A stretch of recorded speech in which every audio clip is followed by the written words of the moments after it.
ওরে গতি! আসা যাওয়া ৪, এটা হচ্ছে ঢাকা চাঁদপুরের লঞ্চ। এত তীব্র গতি নিয়ে পার হচ্ছে, এটা আমি আসলে লঞ্চের এত গতি সাধারণত আমি দেখি না। মেসার্স সাত্তার শিপিং লাইনস, এটা আপনাদের দেখেন কি তীব্র গতি, মানে তীব্র গতিতে মুন্সিগঞ্জ পার হচ্ছে ঢাকা চাঁদপুরের আরেকটি বিখ্যাত লঞ্চ এবং প্রচুর যাত্রী। আমরা মুন্সিগঞ্জের যে ব্রিজ আছে, তো এই ব্রিজের পাড়েই হচ্ছে দেখবেন বিশাল একটি সিমেন্ট ফ্যাক্টরি আছে। তো কি পরিমাণ দেখেন, কি পরিমাণ লাইটার জাহাজ এখানে থাকে এই সিমেন্ট ফ্যাক্টরিতে মাল আনা নেওয়া করার জন্য। এবং তার পাশেই রয়েছে হচ্ছে আপনার মুন্সিগঞ্জের সেই ব্রিজ, যে ব্রিজটি পার হতে হয়। এবং একটি লঞ্চকে আমরা দেখতে পাচ্ছি যে খুব দ্রুত গতিতে কিন্তু আমাদের এদিকে এগিয়ে আসছে। আমরা ঠিক জানি না, এত দূর থেকে লঞ্চের মানে নামটা ঠিক বোঝাতে পারতেছি না। ঠিক আমরা এখন পর্যন্ত স্পষ্ট নয় যে কোন লঞ্চটি আসতেছে, তবে আসা যাওয়া মনে হয়, হ্যাঁ, আসা যাওয়া ৪।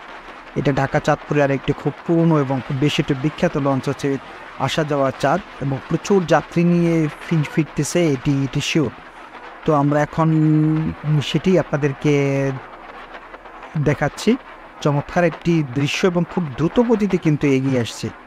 আমরা আসি হচ্ছে দোয়েল পাখি ১০ লঞ্চে। আমরা যাচ্ছি ঢাকা থেকে ইলিশা যাব। খুব ভোরে আমরা বের হয়েছি ঢাকা থেকে ইলিশা গিয়ে আমরা পরদিন ফিরতেছি। আমরা ঢাকা থেকে ইলিশা গিয়ে আমরা ব্যাক করব। তো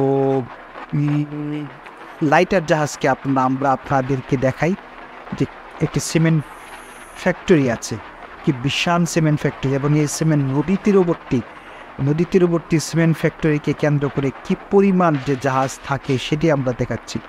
তো আসছে হচ্ছে আসা যাওয়া ৪, খুব তীব্র গতিতে পার হচ্ছে। ডাবল ইঞ্জিন, দুটো ইঞ্জিনই কিন্তু এখন চালু আছে। আবহাওয়া মেঘাচ্ছন্ন, বেশি একটি মেঘাচ্ছন্ন আবহাওয়া।